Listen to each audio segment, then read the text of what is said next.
Hello guys, welcome back to the channel and welcome to my first top 10 of 2014. And it's quite a depressing one to start with because I'm doing my top 10 favourite bleak movies. Now when I say bleak, I mean films that have got a very dark tale with most of the time not a happy ending, not a happy outcome. It's just sort of quite depressing all the way sort of through it. And I've got a 10 here. And I'll just say now, not all of them are horrors. Most of them are, but there's a few in here that are not horrors because I think it doesn't need to be horror to be a real depressing, bleak story. I mean, there's a lot of films that I was going to put in here, but I could only put 10 in 10. And I'd say about 60 to 70% of horror films could easily be in here because they are pretty bleak and dark stories and quite depressing, and most of the time without a happy sort of outcome. But these are 10 really sort of bleak sort of movies that can be quite depressing. So we'll crack on. At number 10 is a true story serial killer film starring Richard Attenborough called 10 Rillington Place. So this is based on the life of John Christie, who killed women and buried them in his garden and in his house in the 1940s through to the 1950s until he was finally found out and then sort of executed for his crime. Because back in then days there was Britain still had execution, we had hanging and stuff, so he was hung for his crimes.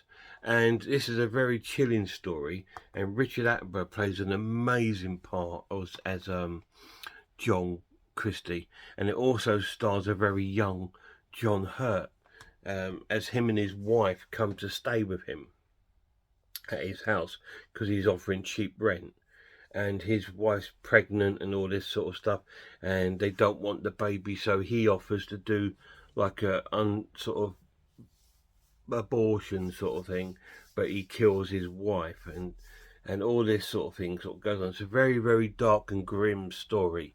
Definitely worth watching if you've never seen it. There was a sort of adaptation of this on the TV a few years ago with Tim Roth playing John Christie. That was also really, really good, but it doesn't compare to this one. This is absolutely terrifying. It's an amazing, and it's also in my top 10 favourite serial killer films of all time. Definitely worth checking out. 10 Rillington Place. Very cool film. Number 9 is a little bit of a sort of franchise, if you like, but mostly over the first one, or the first couple anyway, and that is The Purge. These are very bleak films. They're very sort of dark and sort of depressing. And what this is based upon, it's like based in the future when crime has been eliminated from the planet. And then you think, well, how's that bleak? How's that depressing? Because what this is, it's like one night of the year, all crimes are legal. So murder, rape, robbing, anything is legal for one night of the year. And so people lock themselves in their homes and all this sort of stuff, and it turns into some of them being like home invasion films, and some of them are like people hunting people down on a purge and this sort of thing. And it's quite a bleak sort of idea and story. It would be an amazing planet if there was no crime, but I don't think a purge is a way to solve it. But this is one way that America, I think, was in this film, was sort of like was looking at solving the issue of it. But then you're getting people that throughout the year maybe do something wrong, like, I don't know, maybe someone that works in a garage or a shop and doesn't sell something because they haven't got enough money. Who knows on that purge night that they go back and get their revenge on them. So it's quite a bleak sort of outlook and story. So that's why that's in at number 9. It is a good story. It is a good film. I do like the Purge movies. I think they get a lot of flack. A lot of people think, oh no. I actually really like them. I think they're pretty cool, because it's taken the horror genre onto a different sort of like subgenre that hasn't really sort of been done before. You know, yes, you probably got things that were quite similar to it, a little bit of things like Death Race and things like that that were quite similar in the sort of premise. But this is a kind of really bleak sort of tale, isn't it? You know, sort of one night of the year you can wreak revenge on people you don't like. You can even kill them and stuff like that, and it's not a crime. And to me, that's horrendous. But there we go. So that is number 9. Number 8 is a sort of sci-fi monster sort of horror film, and it's called A Quiet Place. This tells the story of a family that are stuck in the midst of this world sort of invasion of these aliens. Now, these aliens have a hyper sound sort of like radar, and they can pick up on the slightest sound. So you've got to live your life being extremely quiet and stuff like that. And this is the family trying to survive it. Quite early in the film, they lose the young boy in the family. He gets killed because he finds like a toy robot and starts playing with it, and he gets taken away and killed. So it's depressing because the family are trying to get over that. They're still trying to survive. The mother, played by Emily Blunt, is pregnant, and she goes into labour and tries not to be noisy. Then they got a baby, try not to be noisy. And they got a girl who's deaf and things, so she can't hear, she can't know she's making a sound or anything. And then the father is trying desperately to hold his family together and to survive and keep them safe. And it's a real depressing story because some of the outcome of the film is it's so sad, and it's just like, oh, you know. And so it's brought another element to the horror genre in the sense of like you feel for the family because they've got so many little issues. You know, young children, and the young children have got issues like they've got the deaf girl, they've got the baby, and all this sort of thing. And it's like, and dealing with the loss of their son. So it's quite depressing straight from the start. So the story's bleak all the way through, and nothing sort of goes their way, you know, and you really sort of feel for them. And there's these horrendous sort of creatures roaming the planet, and just sort of like their eyesight's terrible, but I think if not, they might even be blind, I'm not sure, but they rely on hearing, and they can pinpoint a sound to the millimeter pretty much. So it's a terrifying but very bleak story. Very, very cool film. So number 8 is A Quiet Place. Number 7, I'm cheating a little bit because again it's another whole series of movies, but these are TV movies made for TV, and it's a TV series called Cracker, starring the late great Robbie Coltrane as Fitz. Now he is a psychological sort of detective in a way, and they bring him in for crimes that they are having struggled to solve, or for a suspect to help break them down to tell the truth. And so and there's a lot of different stories in there with different crimes. My favourite one is To Say I Love You, which is about a young Scouse lad played by Robert Carlyle.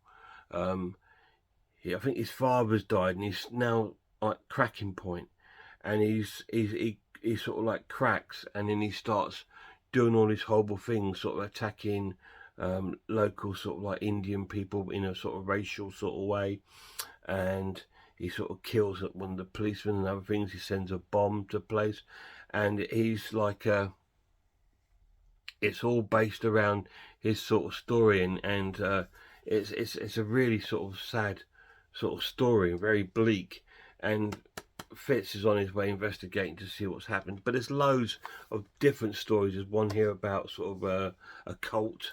There's murderers, serial killers, all sorts of different sort of storylines in these episodes, and there is a good number of episodes in there, and they're really, really cool. And in the background you've got Fitz's personal sort of story, which is pretty much him dealing with his drink problem, his marriage sort of failing, and he starts having a little affair with one of the police women, which doesn't help his marriage or stuff like that, and then they try to work things out, and all this sort of thing going on, and he's got a gambling problem, and he's trying to deal with all these outside issues as well as dealing with all these work ones.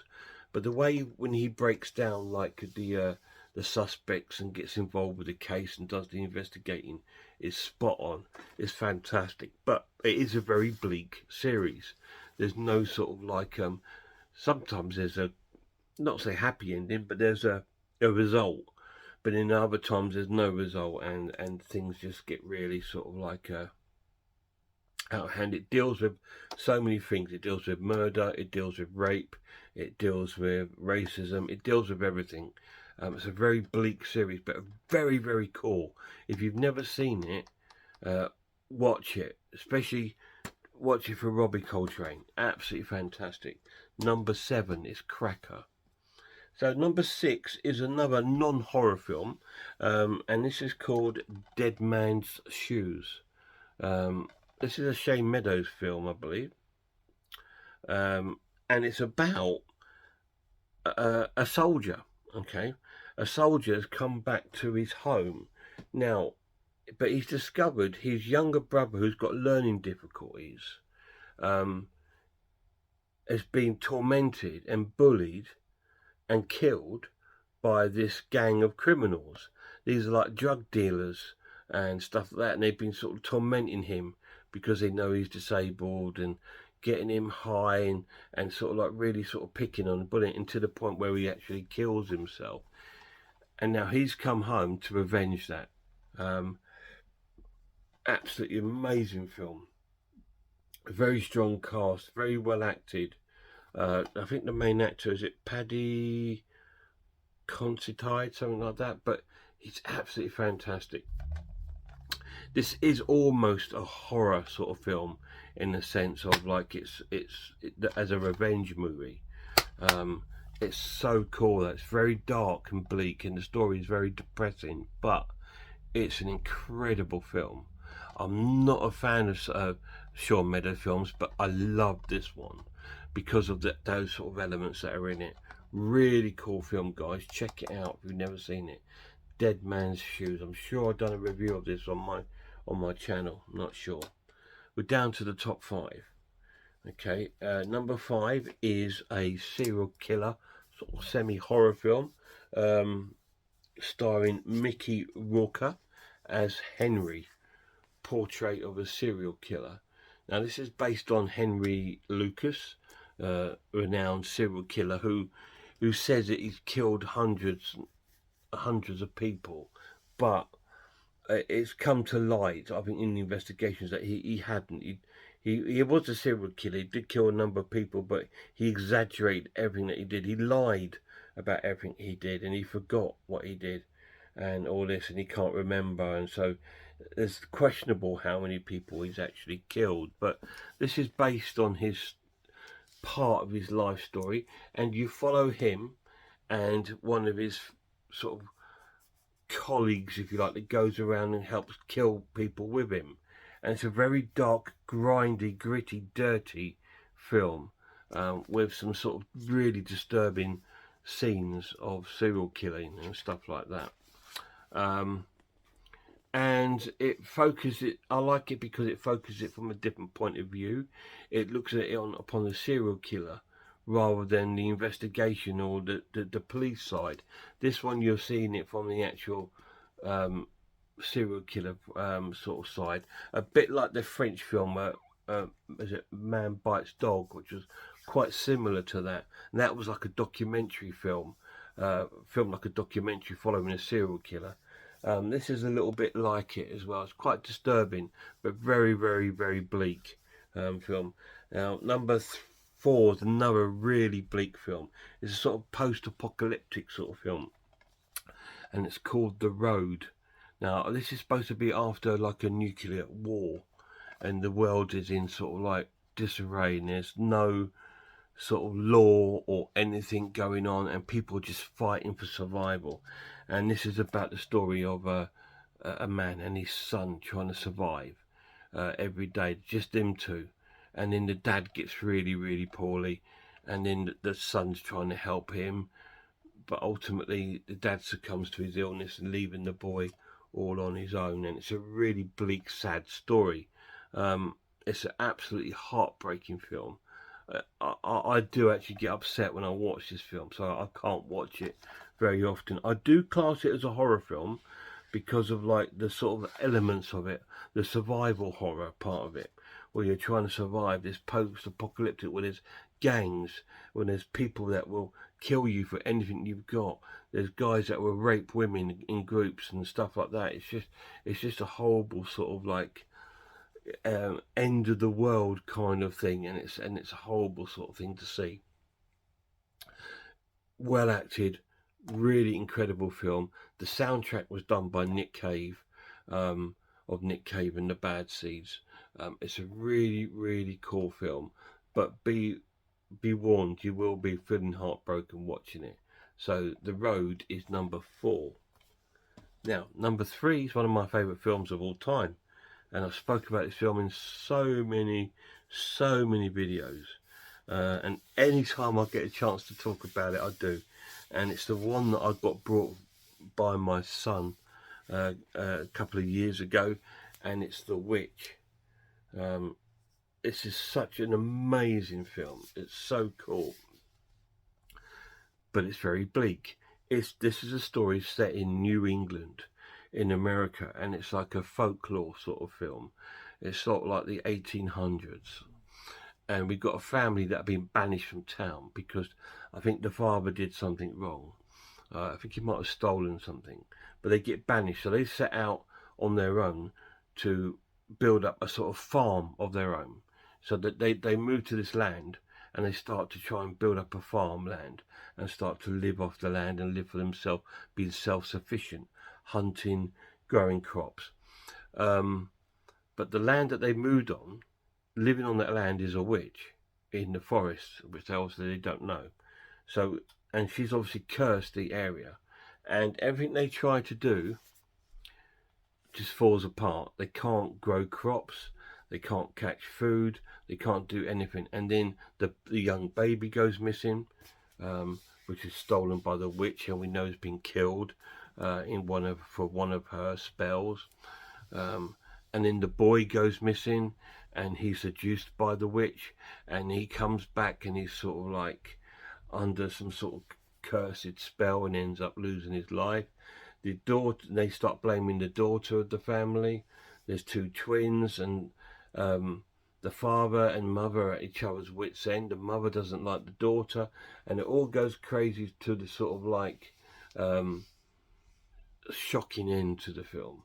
And it's a really depressing sort of bleak story, and it's shot in a very bleak way. All the colours are very drained out of the film, and it's amazing. I love that, and I love anything to do with witchcraft, and this is absolutely the best witch film I've ever seen. It's fantastic. So number 3 in my top 10 favourite bleak movies is The Witch. Down to number 2. Number 2 is another great acted film, which stars one of my favourite actors, Sean Harris, and it's a film called Possum. Now, this is a very difficult story to sort of get a grips of and to get understanding, because when you see it, you think, oh, it's about a giant spider. No, it's not.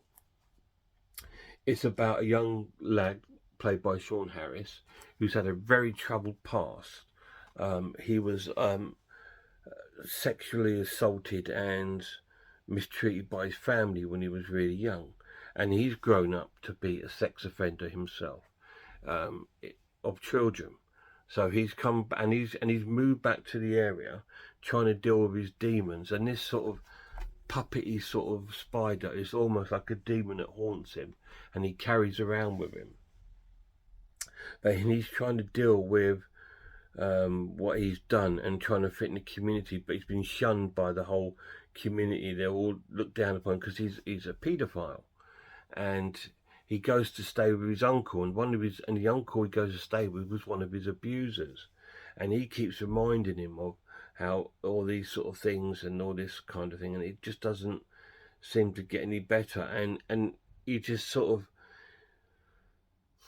you feel for him and you don't. You know, you feel for him because he's trying to conquer his demons, but he's gone too far and there's no way back. Um, and sort of like, and you sort of also feel for the community why they will not accept him back. You would not want a child sex offender living next door to you, would you? You know, because especially if you've got children and stuff. So it's a very bleak, sort of dark, depressing story. It is a bit of a horror film because he has these nightmarish sort of visions and stuff like this, and say he carries this ugly looking puppet around with him. It's like a bit like a spider, and that all comes clear when you watch the film. So I don't want to tell too much more. I did review it on my channel, gave it quite a high score, like a 9 out of 10 or a 10 out of 10, because I really enjoyed it. Really well acted and crafted film. Possum number 2. So number 1 isn't a horror film, okay? It's a film starring Michael Caine, and it's called Harry Brown. Now, this is based upon Michael Caine, who plays like an old man, who ex-military. He's lost his wife and he's living in this tower block, this flat in London, and it's his dealing with everyday life. And he's got a friend who he goes to the pub with, but the local area where they live is full of like chavs and sort of like drug dealers, sort of like, and teens doing petty crimes.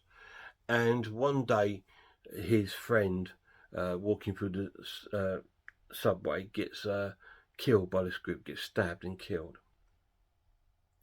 And there's a drug dealing sort of thing going on underneath it, and the drug dealer is again Sean Harris. Once again, he seems to be in a lot of depressing sort of films. He plays a drug dealer in it, and very convincingly too. And Harry finds out about his friend and finds out the group that have killed him and the drug dealing that's going on. So he decides to take it in his own hands to clear it up, if you like, because he's had enough. He gets tormented himself. He gets stuff put through his letterbox and all kinds of things. And it's a very sort of bleak story and very depressing. A depressing area to live in. But it's one of those films, very few of these, that has not a happy ending, but has a result at the end. And yeah, so I think he calls on his military skills to sort of. I'm not saying he's going out there beating them up like a Chuck Norris sort of film. It's not. It's nothing like that. It's like a London story where an old boy's just had enough. And he can't get help or whatever from the police, and he knows the only way to solve it is take it into his sort of own hands, and that's called Harry Brown. It's a fantastic, amazing, well acted film. Guys, watch this film. It's a 10 out of 10 film. It's amazing, really cool, and that is my favourite bleak movie. And there you go. It's my top 10. I hope you enjoyed that. I think that bleak. I think although they're quite sad and depressing films, but I think that they stir up a lot of emotions and when you're watching them. And I think sometimes it's good to have those feelings because it makes you appreciate that you don't have these things going on in your life. And you know, it puts things into a little bit of a perspective. So it's always good to sometimes look at a film that's a little bit dark, depressing, or sort of bleak. It's good sometimes to do that. Anyway, guys, thanks for checking this top 10 out. Check out some horror channels for me before my next video. Check out Horror Hands, Horror Geek, Man v Film, RS Designs, Pizzlewell, I'm the Ice Lord, Cat Watches Horror Movies, Grumpy Andrew's Haunted House, and a massive shout out to my lad, which I'm hoping to see later on in this week. And until then, look after yourselves, look after one another, and I really hope that I'll see you all soon.